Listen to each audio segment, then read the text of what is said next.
94.0 Reviving communities. The views expressed on this program do not necessarily represent those of Revive FM or its management. Good afternoon and welcome to Revive FM 94.0 on the Power Hour with your host today, Louise Power. This show is about community matters, diversity and inclusion, a platform for women, leadership, entrepreneurship and inspirational stories. And today I am very, very, very honored to have my friend and global executive coach, Sarah Farmer, here with me in person in the studio. Hello. Hello. I am so excited to be here. Thank you for having me. You're more than welcome. It is so special to have you here. Thank you so much for traveling in. Yeah, I feel like I'm probably a little older than some of the viewers, but if anyone ever watched the Annika Rice challenges, I felt like I was on one of those this morning. It's like, stop the clock, except for I didn't have a onesie on and I didn't have a helicopter. Otherwise, just the same. Yeah, so literally you was feeling like she used to wear the shell suit, shouldn't she? That's it, yeah, that's it. But, yes, all right, that's okay. Oh, he just turning us up a little bit, making us a bit louder. Yeah, she used to wear the shell suits. So I remember that, and have a helicopter. Yeah, and everywhere she went, she was like, "Oh, stop the clock, stop the clock!" And that's exactly what my life was like this morning. And speaking about stop the clock, at the moment, well, especially we went through a time, didn't we, recently where the clock did stop. Oh yeah, everything during the pandemic was really, really quiet, and we had all of this retrospective time to be still. And now we're doing the Annika Rice again. Yeah, and it's weird because I haven't been into London for ages, well, not for something to do with work anyway. And you forget everything, like how long it takes, where you're going to park, and yeah, everything just slightly threw me. It was like I'd never done this before. So, but anyway, very, very, I made it. I'm in East London. You are. You're an East London girl today. Yeah, and can't wait to chat with you. And so tell us a little bit about you and what you do. We've spoken before a little bit about your backstory.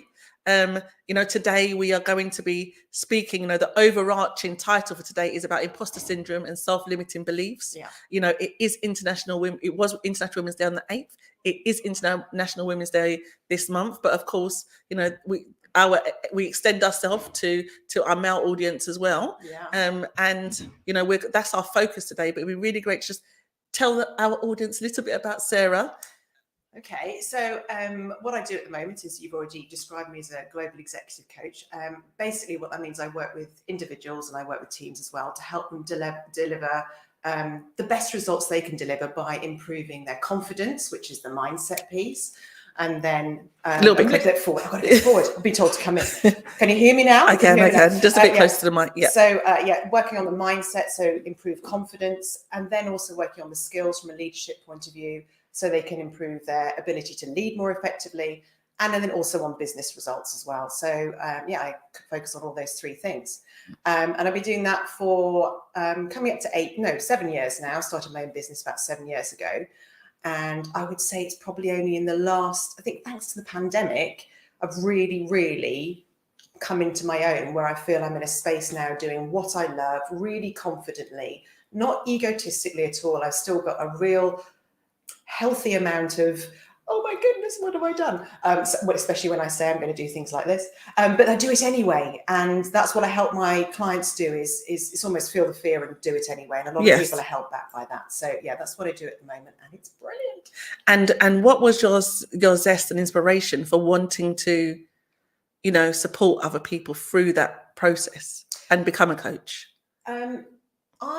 It's funny. I think it started a really, really long time ago. My mom was a psychologist, and I don't know if she knows this, but I used to sit outside her door when she was working from home, and all her clients came to the house.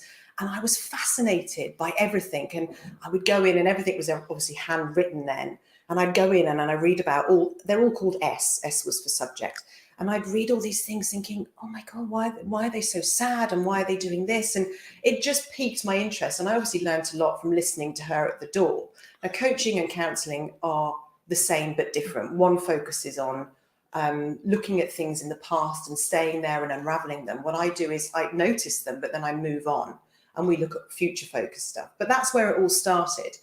And then one of my first jobs was a medical rep, and I ended up going into a training role where I felt like I'd just landed in my dream life. And I loved teaching, but I loved helping people.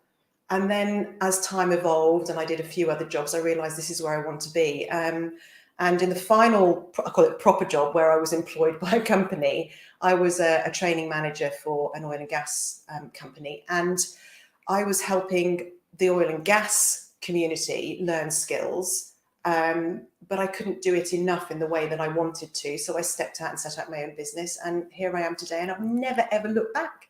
I know. And, we met through the Girls Club, through our friend Joanne Webb, during the time of lockdown, where a lot of people were thinking, they was at home, was all quite immobile. We, were doing our best to stay connected to people. And, we had the fantastic opportunity to meet through a great platform as well, didn't we? Absolutely. So, Joanne, I don't know if she's listening today or if she'll listen soon, but yeah, thanks to Joanne Webb, I met so many amazing people, you being one of them. And actually that's really helped grow my confidence, because there's something about finding your tribe, isn't there? About finding your people. And when we talk about imposter syndrome, I know mine came back from when I was a very small, started when I was a very small child, being different. Girls generally are nastier to each other than boys. I mean, boys just tend to punch each other and move on and forget about it, but girls can be really vicious. Yeah. And so finding a tribe of people at this age that actually care for you, support you, and genuinely mean it and are not out to get you, that changed a lot. That changed everything. And that was all thanks to Joanne putting together the Girls Club from nothing. She just had an idea because she was out of work at the time, and I think it's about 700-800 people on it. Yeah, 750, 800 people. So and it's growing, and we've the world's our oyster really to see what happens with that. And I'd like to dig a little bit deeper into what you were saying with regard to your experience and feeling very different. Tell us about that.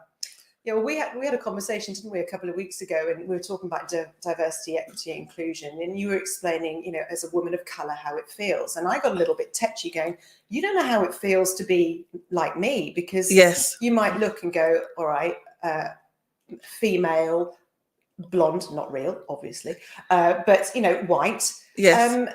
But it's not always easy to be that either. Yeah. So when I was 7, and this is where from my counselling days, I've looked back, and I think this is where it started for me. When I was 7 years old, I went to a very nice private school for nice girls, but they let me in anyway. Oh, was that a self-limiting belief? But I went, and it was a 99% Christian faith school, and I was Jewish. Right. Well, I suppose I still am Jewish, but I don't follow the faith. I was Jewish then, and I did follow it. And one of the very first things that happened that made me realise that being different wasn't good was the 10 or 12 Jews in the school would get segregated, and that's how it felt to me. In the morning before assembly, we'd go into a little room where we did Jewish type stuff. And then halfway through assembly, when everyone was allowed to be together, we would be paraded back in to the main room. Everyone would turn and stare at you, and you'd sit in your own little group. Wow. And my little 7-year-old brain went, being different is not nice. I don't like this. So you get called names. Yeah. You get left out. This made me quite angry even at 7, and I know that's when the switch happened, right, which made having relationships with people difficult, because I always felt like I got a chip on my shoulder. Did you feel like you had to conform in some way to be more like them? Was there that othering for you? I went the other way, I think, and I wish I had. I wish I'd tried to conform, but I knew I couldn't, because one, I'm very expressive and very outgoing anyway, so I was quite loud. Right. I was never going to be a wallflower that could just blend in. I always asked questions why, and if it didn't feel right, my response, because of my expressive nature, was to get angry. Right. And that pushes people away as well. So I found it really hard to make friends, really hard, and that went through into secondary school. I didn't do myself any favors. I look back now and I just, if I could give myself a slap, I would. Yeah, but I mean, that's your younger self not having any control. There should have been adults at that school that would have protected you from that. So of course you was putting those walls up to protect yourself. You didn't know any different. You don't know what you don't know, right? You don't know what you don't know. And this is where people often say to me, where does imposter syndrome come from? Where does it start? And it's in this real deep space, probably from years ago. Now, some people get it as a result of a trauma in later life. You know, Right. if you think about maybe someone who's gone into an abusive relationship, they never ever knew it was going to happen. That's right. And this will then create some feelings of imposter syndrome or self-limiting beliefs as a result. Not for everybody, but for some. But usually there's a link to what happened before. But yes, the teachers could have picked it up. To be honest, the teachers were pretty anti-Jew, even at the secondary school. And one of the very last things I remember my headmaster said to me, Mr. Walker, was, "You will go nowhere. You know, nothing will come of you." That was his lasting, his last remarks to me before I left. And I believe that. So I went into college and I pretty much messed up there. But then I managed to get a degree in applied chemistry. I say it like it was who knew? And people will say to me when I say I've got a degree in applied chemistry, here's bias for you. They'll go, "What, you? Yeah. Why not me?" Yeah. So we have biased already where, you went to a school and then you were segregated. And then you have biased where the odds were against you. They told you that you won't do well. You still went on and done well in your own with something that you enjoyed. And then there was a bias there because people that normally look like you don't come out of those biochemical or chemical degrees. I don't know what they're expecting. Maybe glasses and a lab coat, but exactly, that was just for. And that's what breaking the bias is all about, isn't it? This month, so it's so interesting to hear your story. And I'm thinking about, I was churning in my mind about my childhood, and I was thinking, where sort of like my imposter syndromes come from. And it's quite ironic actually that I'm a radio presenter because there was a time where if I had to speak, I used to freeze. And now look at you. And now look at me. That would be really bad for radio, wouldn't it? I don't think I've been doing this job very well at all. But I pushed through all of that when I got into business and entrepreneurship, and I had a fantastic network and, of mentors and different people around me, and great people that done the reverse of what the headmaster done and said, you can do it. And I think that these teachers and people in schools don't realize the impact that they actually have when they sow those seeds into young people. There was nobody at school that sort of said, Louise, you can do anything. I always had like innate ambition, but I'm just thinking about where my imposter syndromes come from, because I certainly did have them where I felt like, I would freeze and I couldn't speak in a room. So when you were doing that, do you remember what made you freeze? Was there anything in particular that stopped you? Because there's a feeling associated with the freeze. Yeah. I was talking to a lovely lady yesterday who'd gone into an interview, really accomplished lady, and she'd got into the interview and frozen, and we were digging down into, well, what actually caused the freeze? And it wasn't someone had asked a particular question that threw her. Deep down, it was, I've been made redundant. Am I good enough? Are they going to find out that I shouldn't be a leader of XYZ? So there's all these things going on. But when it happened to you, it's a long time ago now, but do you remember anything that would have triggered you? I remember thinking, I know what I want to say, but when it comes out, it's going to be a and that's because I think your mind is going quicker. It's often associated with thinking that you've got to prove yourself. Yes. Maybe because you felt different, yes. Even though you've got all these. And this is the other thing. I could tell all of my clients, you're fine, you're wonderful. It doesn't change anything, because the feelings that we've had associated with the life that we've grown up in creates these beliefs that aren't true. Simply telling you they're not true isn't enough. No. And people often think there's a quick fix, and you'll read books and go, well, just think this instead. And people go, yes. And then it doesn't change anything. So what you have to do is go digging quite deep into where these have come from, what that must mean that you think about yourself. Is that true? And then start looking at whether that is. And if it's not, what else could be true? And really breaking down those beliefs and putting new ones in their places. And then practice, because it's, I don't know if anyone's read the Chimp Paradox or anything about how the brain works. If you haven't, I highly recommend it. But Professor Stephen Peters talks about, the monkey brain, the chimp, and it really is naughty. Right. This emotional center, it plays havoc with you, even though your rational brain's going, put yourself together, you'll be fine. It's going, no, you won't. You're going to just freeze. And guess what? You freeze. So you create these, more beliefs it's going to happen. So learning to control that little chimp is a really wonderful thing to be able to do. Well, I'm definitely going to get myself a copy of that book, and going through some of sort of like some sort of mini coaching in sort of like some of these cohorts and mentoring. I think that definitely did help me, and learning how to get out of my own head and not have those sort of like fears that implode you when you start worrying about imposter syndrome. And as you're speaking, I'm thinking about all of the women that speak to me about that reoccurring imposter syndrome that you spoke about your client. And you said that there was a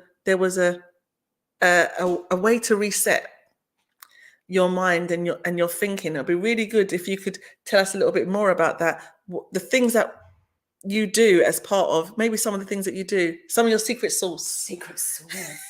Well, golden nuggets. Yeah. So this I would love to. So I am now writing a book on this as well. So the book will come out in September. And this book is all about the 5 steps that I use to help my clients. And it wasn't until I'd done it over and over again that I even realized that there were 5 steps. So writing the book's been really helpful to consolidate what I do, so I can easily explain to people that this isn't magic. It isn't like I don't come into your mind and go, "Ooh, everything's going to change." And there's real hard work to be done. And the 5 steps very simply are, you have to evaluate what's going on. So a bit like I was saying to you, do you remember what triggered you? And then we dig into that and actually, where's that coming from? Where else has that been showing up in your life? Because it isn't just that one event that it'll have happened in. It will have been elsewhere. And then you can see more examples of when you're triggered like that. It really shows you then what you think about yourself. And that's the bit we need to deal with. The next bit is go a little bit further, is analysing not just is it impacting you and how much, but who else is it impacting? And I told a story to a group yesterday about something had happened to my daughter a couple of weeks ago, which was really upsetting. Yes. And my emotional self-control was gone. You just don't mess with children, do you? So my emotional self-control was gone. And the poor lady in Greggs who tried to serve me a cup of tea just after I'd found out some news I didn't want to hear, really got it between the eyes, because she was rude to me. She was clearly having a bad day. I was having a bad day. So even just that little, that effect of not being able to control yourself and know what your triggers are upsets other people. So that's, those are the first 2 steps. Evaluate what's going on and then start to analyze. The other thing to think about is, how is it impacting you mentally, physically, and financially? And the reason we do this is that if we're not giving our brain a really good reason to change, we haven't really seen how bad this is for us, your brain will just go, no thanks, I'll just carry on. I've got to give it a really good reason. So somebody was explaining to me the other day that they'd started to get, it wasn't psoriasis, dermatitis. Right. They were so stressed and they couldn't control it. And they said they couldn't change what was happening. They could, we dealt with that. But their skin reacted. They weren't sleeping. So financially, it wasn't making any difference to them at all, but it could do, because if this person got too ill, he could lose his job and then he wouldn't have any money. So when you start to see it like that, you kind of wake up and go, hold on, this isn't a game. This imposter syndrome or self-limiting beliefs, it's not a joke. This isn't a pretend thing. Actually, it's going to impact my life. And then the other impact is, what's it stopping you from doing? Where's it stopping you from going? People will say things like, well, I need to be seen and people need to know what I'm doing. And I say, have you been on LinkedIn? And they'll go, oh, no. I'm not going to put a post on LinkedIn. And you're like, why not? Why not? How are we supposed to know you exist if you don't go on LinkedIn? One of the best business networking things you can ever go on. I have those questions all the time. I'm like, but why wouldn't you? You're doing all of these amazing things, and LinkedIn is for that platform. And it's a little bit between imposter syndrome and then, you're always waiting to be like, waiting for there's the other thing that you're doing. It's called procrastination. Yes. Procrastination is like, procrastination and imposter syndrome are such dream killers, because Completely. the two of them together, if you have two of them, it's like you're never going to move. And as you were speaking, Sarah, I am so inspired, because it sounds so simple, those 5 steps, but they are the actual secret sauce to actually moving forward. And it's life changing, isn't it? Completely life changing. And it's changed my life by being able to do this. You know, I've only really taken you through the first couple. You know, the next step is around what do you want instead, and then it's about learning and keeping you going. But this thing about the secret sauce is trying to do it on your own is almost impossible. Right. Trying to do it with someone who doesn't know much about it might help you a bit. Trying to do it with somebody who really knows what's going on and can catch you every time you fall and start procrastinating, because procrastination and imposter syndrome go hand in hand all the time. We have a mutual friend, I won't mention her name, but the most recent reason she wasn't going on LinkedIn was because she had to tidy her loft. Now, she didn't have to tidy her loft then. She could have chosen to do something else instead, but it's procrastination. And when you start recognizing it, and you know someone is watching you all the time, Yeah, and is going to pick you up like that when it happens, it's really very difficult to carry on. is that what they call an accountability partner? Absolutely. It's accountability. And if you do this in groups as well, it's brilliant, because it's not just me that picks it up then, it's other people. You start to, because it's easier, isn't it, to recognize it in someone else and go, you're doing that thing again, than it is to recognize it in yourself. This is so interesting. And I think this is actually like a coaching session in itself that I'll be playing and replaying and replaying, even back to myself after You're today. welcome. We are going to go into a short break. You are on the Power Hour with Global Executive Coach Sarah Farmer and your host today, myself, Louise Power. We will be right back. Do not touch that dial. Warris Food Store, the place to go for all your meat and groceries. This is brilliant. We stock thousands of items, so from inspirational. fruit and veg to all your favourite Ramadan food products. Based at 420 Hoe Street in Walthamstow, we can deliver anything you need right to your doorstep. Just give us a call on 0208 521 0000. Warris Food Stores is now also available on Uber Eats. ये आयशा है। ये बहुत छोटी सी थी जब इसके वालिद का एक हादसे में इंतकाल हो गया। वो अपनी माँ और छोटे बहन भाइयों के साथ रहती है। आयशा जैसी लाखों बच्चियां जिंदगी की बुनियादी सहूलतों से बिल्कुल महरूम है। यही वजह है कि वो स्कूल भी नहीं जा सकती। मिनहाज वेलफेयर फाउंडेशन ने आपकी एहतियात और अपनी खिदमत दुनिया भर के यतीम और बेसहारा बच्चों के लिए वक्फ कर दी है। एक यतीम और बेसहारा बच्चे का सहारा बनिए। आज ही अतिया कीजिए। अभी कॉल मिलाएं 0300 3030 या हमारी वेबसाइट विजिट करें www.minhajwelfare.org. Thinking of selling or letting your property? Need someone reliable to find the best prospect for your home? Well, look no further. Cameron Adams is here to take care of all your needs. Our professional and experienced team will guide you through the entire process and ensure you find the right client for your property. For a no obligation quotation, contact us now on 0208 558 2000. That's 0208 558 2000. Or visit us at 30 Church Lane in Leytonstone. Cameron Adams, always at your service. With over 40 years' experience in the industry, Plachette Carpets is the place to go for all your carpets, laminates, linos, and wood flooring. We have an established network of suppliers, which means we can offer some of the best prices in town. We offer free estimates, free measurements, and now even free fitting. Call us now on 0208 472 8568 or visit us at 157 Plachette Road, Upton Park, London, E13 0QZ. Turkish Kitchen, the best Turkish food you'll ever taste. We only use the highest quality meat. Along with our mixed grill platters, we serve cold mezes, hot mezes, lamachin, and a wide selection of fish options. To order for delivery or collection, call us now on 0208 507 8822. That's 0208 507 8822. Or visit us at 41 Ripple Road, Barking, IG11 7NT. We can also take group bookings and take care of all your party needs. The Turkish Kitchen, Barking.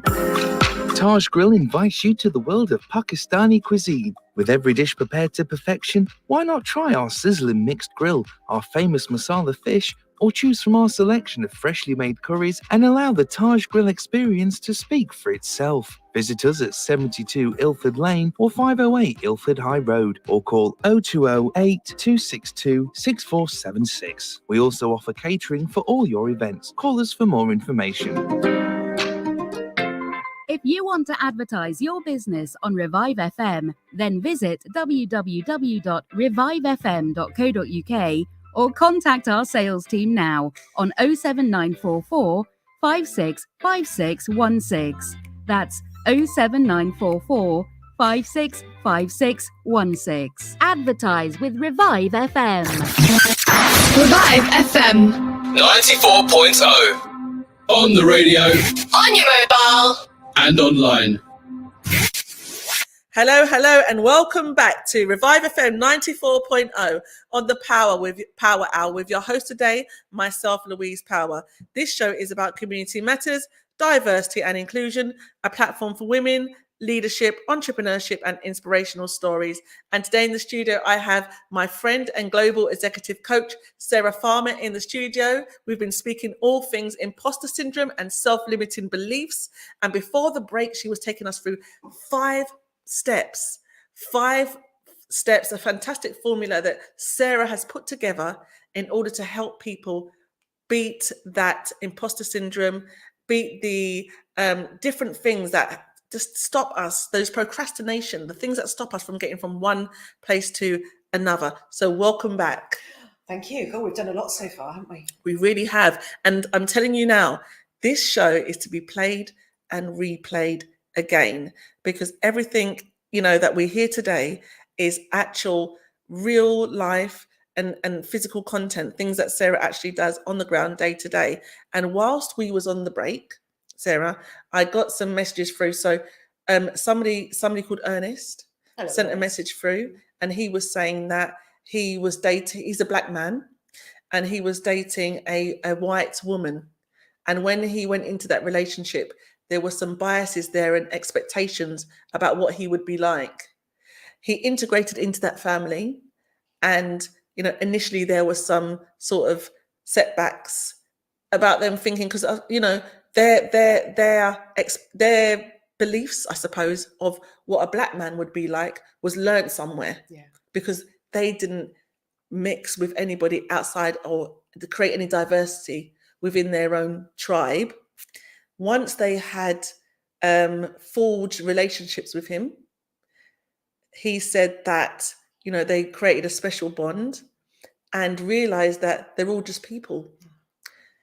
And but he had a very bad imposter syndrome related to that. And then I think that comes into sort of like breaking the bias as well, doesn't it? Completely. I mean, it's a really interesting story, and you just sit there thinking, who cares? I mean, I really don't care what color anybody's skin is. It doesn't. Why should it matter? It's what's inside that counts. But the reason that it happens is probably worth going into, because we're not doing it on purpose. We're doing it because we are built, we're created to recognize difference. And that comes back from the Neanderthal days, that if something different happened in our environment, for example, it was nice and quiet and then a saber-toothed tiger was running towards us, we would know immediately that wasn't a good thing. We didn't sit there and have a chat about it and go, oh, I wonder if it's angry today or not. Yeah. We'd get up and run, or we'd find something to try and kill it with. So when the innate response we have to difference is fear. Yes. And when we're in a fear response, we start to repel. So as soon as we see something that we don't understand, we find it worrying. Yeah. And that's what causes it. It's not because we're racist, or, some people obviously will, but that still exists. Yeah. I'm not going to deny that. Yeah. But it's just about difference. So when you really start to help people understand how their brain's working and how they're resisting difference, that's what breaks the bias. Not telling people you should have more women on your board, you should have X amount of women of color doing this, you might need some Jews in there, whatever it might be. It isn't about a numbers game. And this is what annoys me when I see people talking about it, saying, well, just do this and employ that person. It's not about that. Breaking the bias is understanding how our brains work and help us stay biased. And it's unpacking that will change everything. Absolutely. And our friend Heather also sent through some questions and comments as well. And she was talking about an experience she had, standing in a queue at M&S, and a conversation from somebody from a social media leadership perspective, speaking about social media. And, this person was over 40, and then getting into this sort of back and forth conversation about why would somebody her age know anything about social media? Because young people thought, well, if you're over 40, you can't necessarily, what would you know about social media? But social media isn't just about some of these really young platforms like TikTok and everything else.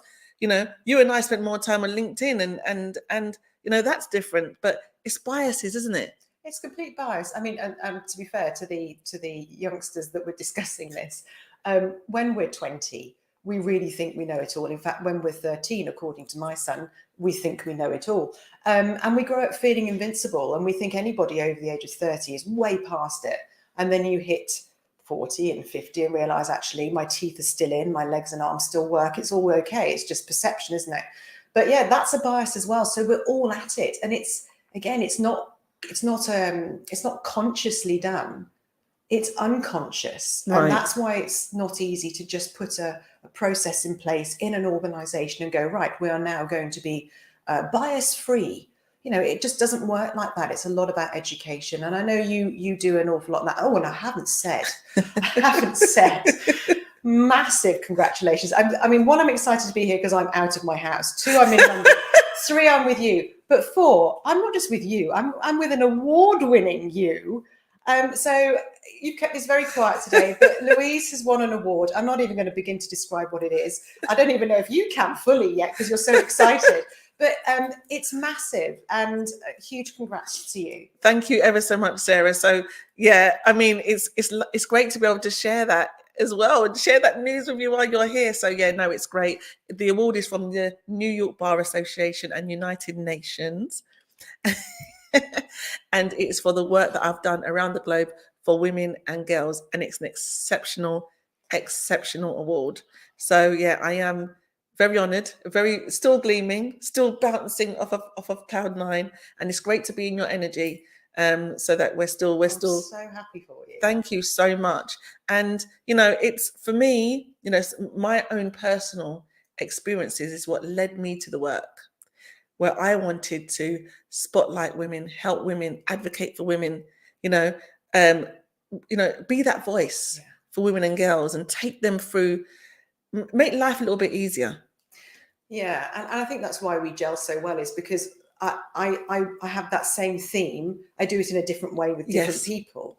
But actually this thing about, there were several times at work when I really felt that I was being held back or overlooked, and my behavior wasn't great, but it was a response to being held back.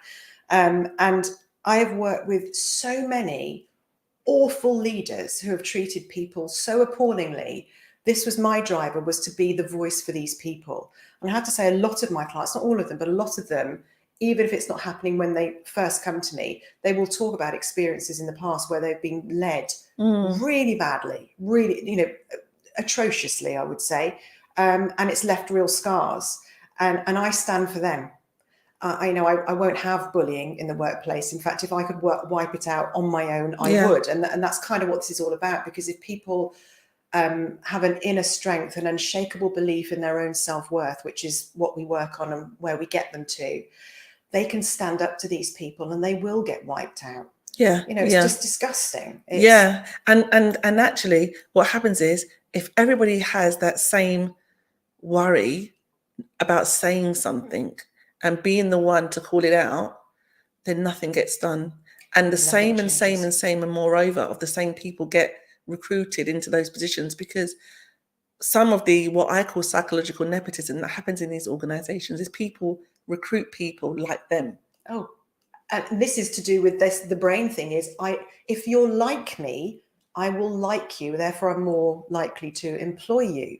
I mean, don't get me started on these these 360 feedbacks they do at interview stages, and they go, oh, well, we're looking to see if we can get someone to fit in that quadrant. I'm like, oh God, this is not what it's used for. They even called it cultural fit. So, and it's that is like a big, massive arena. It would be really good, because I have so many like questions and different things from people coming in, and different examples from, I've had imposter syndrome about starting a business. I've had imposter syndrome about, how to speak to my manager about that, getting a promotion. So many women having imposter syndrome, so many different people have imposter syndrome about their next steps. Do you have any examples of anything where you've taken somebody through that process that may inspire our listeners today? Oh gosh, yeah, I've got plenty. And I'd also just like to say this doesn't just happen to women. Yes, of course. And it's really important to say this, because there's so many myths associated with imposter syndrome. One of them is it's a women's thing. It's not. Yeah. What tends to happen is less men will come forward with it because they feel that they should be able to handle it. And I've got some amazing, utterly outstanding male clients who are quite open about this, or maybe they didn't know what it was when they came to me, but we've worked through it. I think talking about setting up your own business or not, I've had quite a few clients, especially over COVID, who have been made redundant and played with the idea of setting up their own business. And then all this stuff comes out like, I couldn't because, I shouldn't because, I won't earn enough money, this won't happen. And we're focusing purely on the negatives. So the first thing I would suggest is to think about where these negatives are coming from. It's back to this evaluation stage again. And one great example happened very recently is I've been working with one amazing lady for about a year now, and we have blasted her imposter syndrome out of the water. Absolutely blasted it out, to the point where she went for a job that she wanted on her terms, at her level of salary, you name it, she got it, and so cool about it all. There was no stress whatsoever. It just happened because she had an unshakable belief. I said to her, how are you feeling about starting next week? And she said, oh, I'm a bit nervous. I was like, what are you nervous about? And basically what she said was, well, I just need to remember I shouldn't speak up, because when I speak up, I get fired. Now, even though we've done a year's work on getting into I deserve this role, there was still this stuff underneath associated with things that had happened to help her lose her role. Right. And so we had to dig into, I won't give you the whole story because it took about an hour and a half, but tell me about when you stood up for yourself and how that linked to you getting made redundant. Anyway, an hour and a half later, it was nothing to do with that. It was everything to do with the fact that her self-limiting beliefs and her lack of unshakable belief in her self-worth had contributed to that from the day she started there, from the day she took on too much and didn't say no, from the day she didn't set boundaries on her working hours, from the days that every time someone said to her that was demeaning, she didn't stop them. It started there. So what I would say to anybody is whatever you're thinking isn't true, unless it's absolute gospel. It isn't true. It's just a belief you're having. And the first thing I would do is challenge that belief. Have a think about what else could be true. And remember, there's another thing that goes on with the brain is that we're hardwired to look for threats because we want to stay alive. So your ability to look for what will go wrong as opposed to what could go right is far stronger. So manage it and start writing down what will go right. How could I feel? How do I want to feel? What might happen that's great? And focus on all those positives. And then you're giving that negative mind something to think about. Going, oh, maybe it is possible. And get help if you're worried about it, because anyone can do whatever they want to do. There is an explosion of opportunities out there that you can have once you have got this mind under control. You are more brilliant than you ever knew. You've probably not reached your level yet. And if you want to, you just need to get rid of it. And there's help out there to do that. I'm so amped up. I can see people now just listening to this thinking, right, what does next week Monday look like? This is it for me. Because, I think you have to have your way as well. My way is, if I'm going to do anything, whether I'm starting a new project, or I've got ideas for something, or I'm even starting to diet, or anything that I want to do personally, I always like to start on a Monday. That's just my thing. everybody has their thing. Some people's, it may be the weekend. For others, it could be a midweek for some reason. And I think there's something really good about finding your way. You know, not everyone's going to have the same kind of way to ignite and kickstart this, but just finding your way of doing it that's going to work for you. And, you know, if you can work with somebody like yourself, Sarah, or, you know, even just having a friend that's just an accountability person that says, you said you were going to do that on Monday. You asked me to put it in your diary and I'm checking. Just in basic principle, just to get you going, I think really helps. And for me, people say it to me all the time, you know, how do you manage to stay so positive? But I don't even know how to think the other way. because for me, even if I don't find A, I will find B. And that's just the way my brain works. But I do understand how easy it can happen to think about the resistance and what could possibly not happen. Yeah. Because it's only natural. It's fear of the unknown. As soon as there's fear of the unknown, we stop, we procrastinate, we tell ourselves we shouldn't, we wouldn't, and it won't, and it can't. And that's the monkey brain. I don't know if I should share this live on air, but I did share this with a coaching group the other day. I have real fun with my chimp now, the monkey brain in my head. Yes. And I dress it up. And if it's misbehaving, it gets put in a corner on a naughty step. Today on the way in, because I was a little overexcited about coming on air for the first time ever, I had to stick it in the corner and I dressed it up with a tutu and gave it a milk bottle. Now, yes. You know, I might be mad, but that doesn't matter. The point is I know how to control it. And while it's sat in the corner looking stupid, I can have rational thought and go, you've got this. You know, it's not that I don't have self-limiting beliefs. We all have them. And this is the other thing that's really important is it affects the more successful you are, the more chance you have of having it. People think it only affects youngsters or people who've had a drama. No, the more success you have, the more imposter syndrome you can get. Really important to remember that. As soon as you said that, I went back and I thought about when I first went into my office and I was working amongst big, large corporations such as Barclays, such as Hiscox Insurance. And I remember feeling this is bigger than me. And then being in a position where I had to get on stage at some point to speak about my business. And I was in a cohort of people, never really had that experience. And I know what I do. And I know I do it very well, but contextualizing that in front of people was such a scary place. And there was a group of us, all from different places, all from different demographics, feeling pretty much the same. And you said, as soon as you start to become more successful and you start to sit in rooms with different people that you may not otherwise have had interactions with before and being in different positions, that's when it all sets in. And it's so interesting to hear about that transition and switching off the chatter of about how that actually happens. There's just so much here. It's like, oh gosh, I just oh yeah, there is so much to it. And actually, now coming to write a book on it, I've realized, like you, when you were going to do that presentation, is I know what I do. But actually writing it down, it's really good for you actually to write it down because it enables you to articulate it so much better. And it builds your confidence as well. So I'm doing it for a cathartic reason as well as a business reason and to help more people. But yeah, that feeling that what if someone says I'm wrong? What if I wasn't as good as I thought I was? I haven't actually described what I do. How do I put my words around it? You can't do that until you've turned the chatter off. Right. And once you've turned the chatter off, it starts to flood in. You imagine it like a murky pool of water. You can't see what's at the bottom. That's where your answer lies because it's too muddy and murky. But you drain that out the way and all of a sudden you're looking down going, aha, it's there. So it's like the stuff you already knew, but you just need all these tools to help you unlock that.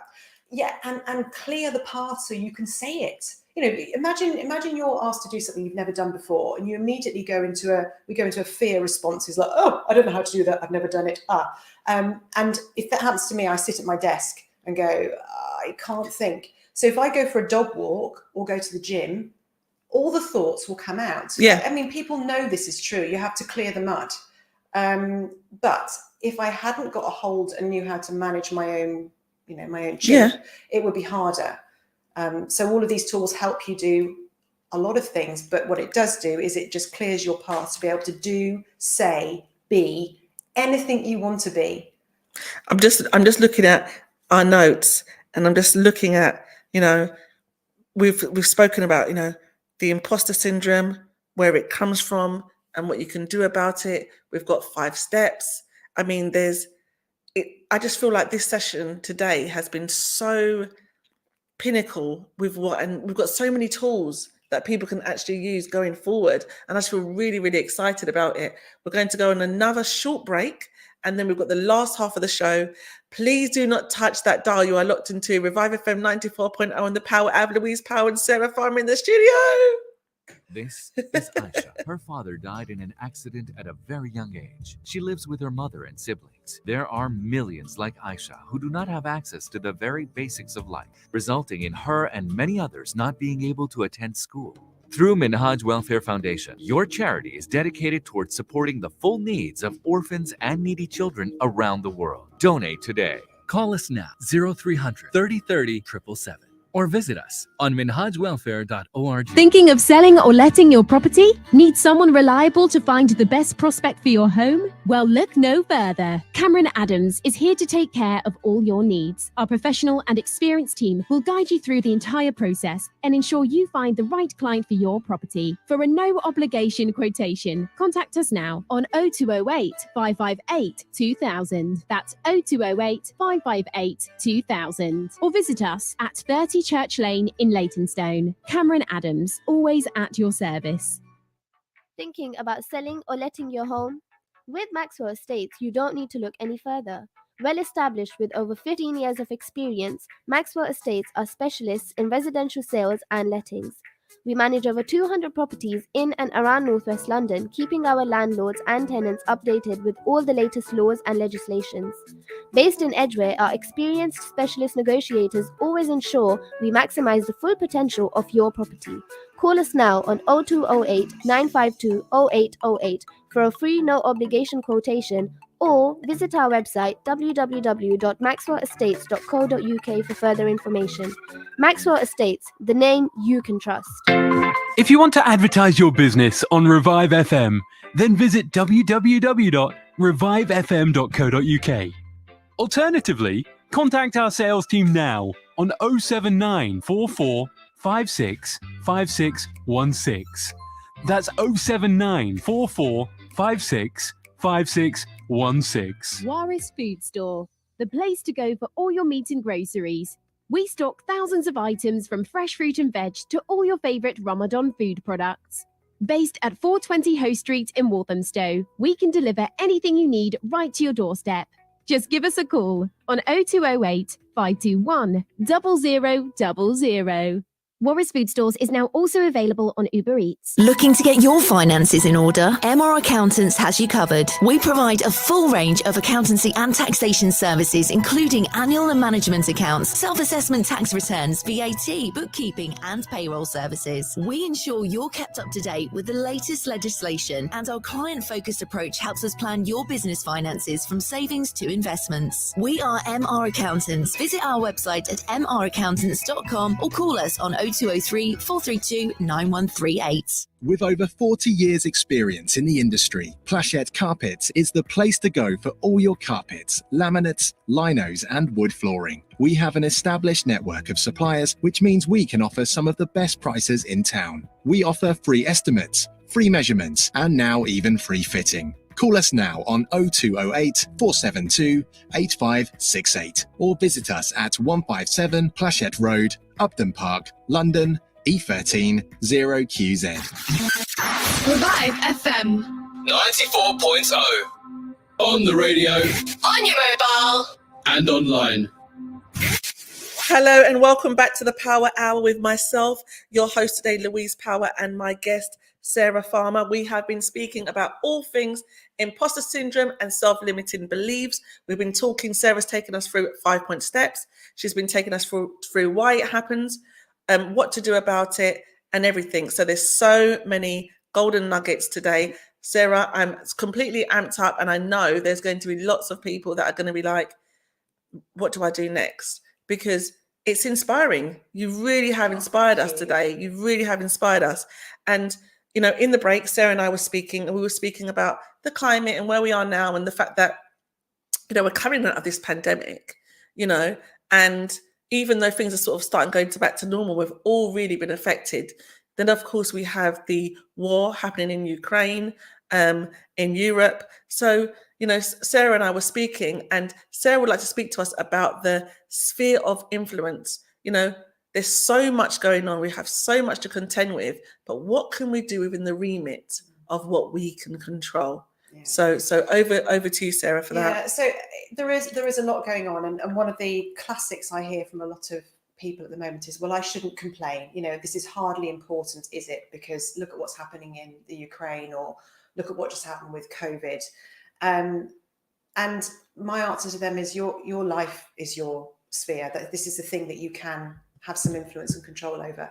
And when we kind of give up all our thoughts and all our energy to what's on the outside, which is the bit we have no control of. So I'm talking about the sphere of influence. You can look it up on anywhere. It's there. It's really simple. There's a circle in the middle, which is what we can control. There's the inner circle, which is what we can influence. And then there's this outer circle, which is everything we have no control over. When we focus on what we can't control, we become helpless. Right. And when we feel helpless, our resilience drops. So it's really bad for us. So these people that are saying, oh, I shouldn't be worrying about this and I shouldn't be worrying about that, what I say to them is, have a healthy respect and care and empathy for these things.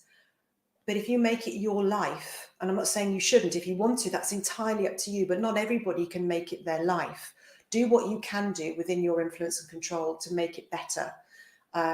Maybe you're posting on social media to support people. Maybe you're collecting donations. Do something helpful. But coming away from that and looking at just this in general, as humans, we focus on what we can't control. Yeah. We focus on what really gives us the fear and what we're really worried about. And I try to help people, and successfully help people, come back into what can you control and what can you influence. Then you build your resilience. Then you feel better because you're doing something productive and you're not wasting energy. And let's remember, we only have one bucket of energy to work within. We don't, you know, we can't go and fill up. We can't go and fill up at a station. And if we did, it would cost too much. We can't plug in yet. Yeah. I'm sure they've got plans for us in the future. Yeah, but we can't. So we need to use our energy wisely. And those people that learn to recognize very quickly, am I focusing on what I cannot control?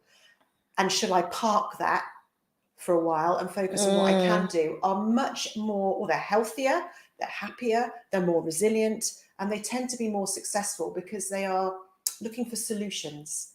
They're not looking for problems. So this isn't just about breaking the bias. This isn't just about what's happening with the war. This is about humans being humans, anybody, anywhere. If you're focusing on what you cannot control, you're wasting energy. Try and look for, well, actually don't try, just look for what you can influence. Now, an example of this is, well, I can't control if I get a job or not. You know, I can't control what happens in the interview. Oh, yes, you can. You just don't know what it is to control it yet. You don't know about managing your mindset. Maybe you don't know about communication effectiveness. Maybe you don't know how to handle objections or get that elephant in the room out, how to demonstrate empathy. Other people will know that and they can help you with it, me being one of them. There are so many people out there, you know, there's career coaches, there's all sorts of coaches that can teach you stuff. These things are within your control and within your influence to learn. So stop focusing on the fact you can't get the job because it's not in your sphere of influence. It is. You've just chosen to give it up. Yeah. You've given away your power to somebody else. And that is when you feel powerless instead of powerful and this unshakable belief in yourself. So inspirational. And even if I'm just thinking, I don't get the job, that would also be out of my control. I can only control the way that I conduct myself, the way that I believe in what I'm doing at the time of the application. Yeah, right? Absolutely. What a fantastic way of looking at it. You know, this really does, even for me, who's quite somebody that's quite positive, the glass is half full, you know, we're all human and we get our days, right? Absolutely. I mean, we were saying this in the break as well. We're not immune to this, even though we are glass half full kind of people. We have moments when things aren't great. We have moments when we have to dig deep, you know, and that's being human. But actually, there's a whole range of emotions every human needs to feel. And if we said we didn't feel some of them, that would be untrue and would become unhealthy. You know, you can't feel pure joy if you haven't felt pure sadness. Wow. You know, it's you've got to have both. Powerful. That's powerful. And actually, it is powerful, and it's really, it hit me because I was trying to hide from pain. Right. I never wanted to feel it. I never wanted to be upset. I never wanted to cry. I was I couldn't cry, just go angry instead. Now, thank you for your honesty. Oh, it's a pleasure. Now I can cry at anything. Yeah. I mean, I really do. So how did you go from not being able to cry to releasing those emotions? Therapy. Right. Well, to be honest, yes, I did have quite a bit of counselling, which I thought was incredibly useful. Well, I didn't think it was. It was incredibly useful. It really helped me. I learned a lot about myself. I read a lot of books. I learned a lot about how the brain works, and I made a choice. I made a choice to be happier by changing what was making me unhappy, which was my automatic reaction to be angry and disappointed about things. It's still under check, you know, it's still there. You know, something that's really important to remember is even when we make these changes in our brain, unless you have some major trauma to your brain, like an accident where some of your brain dies, right? These neurological pathways, like these motorways in your brain, these beliefs that your thoughts run along, they're still there. And what we need to do is create new ones, which is hard work, and keep going down them and traveling down until they become our preferred road, whilst the other one gets bumpy and old and holy and not very attractive to go down.